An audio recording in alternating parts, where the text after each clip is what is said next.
dors, Moulin? Oh, ça va, les pis de blé, ça va. Me casse pas les ailes. J'ai plus l'âge de me laisser réveiller par une céréale à 10 grains. Pas 10, 60. J'ai 60 grains et je suis mûr. Oui, t'as raison. Vas-y, parle tant que tu peux. T'as plus trop le temps, t'es moissonné quand, au fait? Cette semaine, non? Oh non, pas les moissons. Je veux pas. On va déjà me faucher. T'as été semé en octobre. T'es récolté en juillet, normal. T'en as assez vu, de toute façon. Tiens, je crois bien que les moissonneuses arrivent. Non, je veux pas qu'on me coupe. Fais quelque chose, vieux moulin. Sauve-moi. Trop tard, mon petit, trop tard. Ton heure est venue, tu vas te faire couper la tige, tes grains vont partir au grenier, et... Ça va, je connais ça par cœur.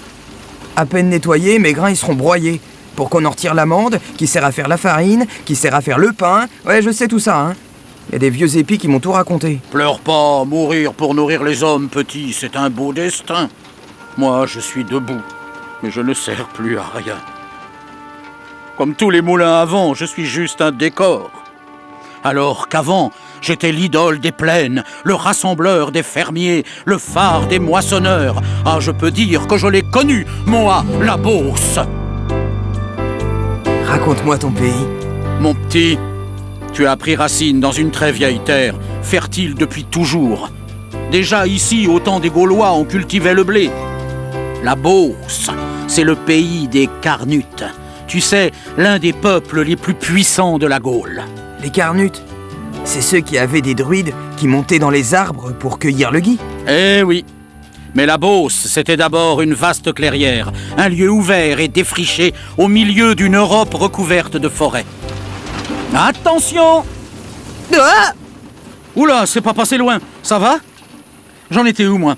Ah oui, les Gaulois. Lyon en Beauce. Lyon, ça vient du dieu gaulois Lugh. La ville de Brou, ça vient de Bracavoum, lieu marécageux. Rien qu'en Eure-et-Loire, il y a au moins 30 noms de lieux qui sont d'origine gauloise. Allez, relève-toi. Ils sont loin, les coupeurs de tiges. Ces machines respectent vraiment rien. Oh, tu les vois toujours? Ah, et toi tu me parles des Gaulois alors que je risque ma vie toutes les 2 minutes. Alors le moulin, prenant pitié de la céréale, se penche et lui parle encore de la Beauce, où s'installent les Romains, dès le 1er siècle après Jésus-Christ, se mêlant progressivement à la civilisation gauloise. Il lui raconte comment sont tracées les premières routes, comment les occupants construisent de superbes villas et transforment ainsi Chartres et Orléans en villes nouvelles, avec des rues perpendiculaires, des temples, des boutiques, des égouts, des fontaines.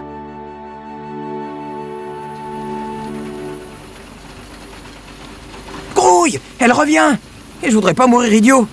Bon, je me dépêche. C'est au IIIe siècle que ça s'est gâté par ici. En vitesse, invasion barbare, christianisation de l'Europe. Ici, c'est Saint-Martin qui s'y colle, les Mérovingiens, puis les Carolingiens. L'actuelle cathédrale de Chartres est édifiée au XIIIe siècle. À Chartres encore, un héros de la Révolution voit le jour. Un homme, général à 24 ans, qui participera à la prise de la Bastille le 14 juillet 1789. Marceau! Ah, elle arrive. Calme-toi. 19e siècle, la mécanisation. Vers 1865 arrivent les faucheuses et moissonneuses mécaniques, les ancêtres de cette bestiole qui va te découper. Des écrivains comme Zola, Péguy ou Proust vont décrire une Beauce alors encore pleine de moutons. Au revoir moulin. Cette fois c'est pour moi. J'y vais. Eh ben voilà, c'est fini. Tu sauras jamais rien de Jean Moulin, qui était préfet de Chartres en 1940, avant d'organiser la résistance, ni de l'arrivée du maïs dans les années 60. Oh, mais j'ai sommeil, moi.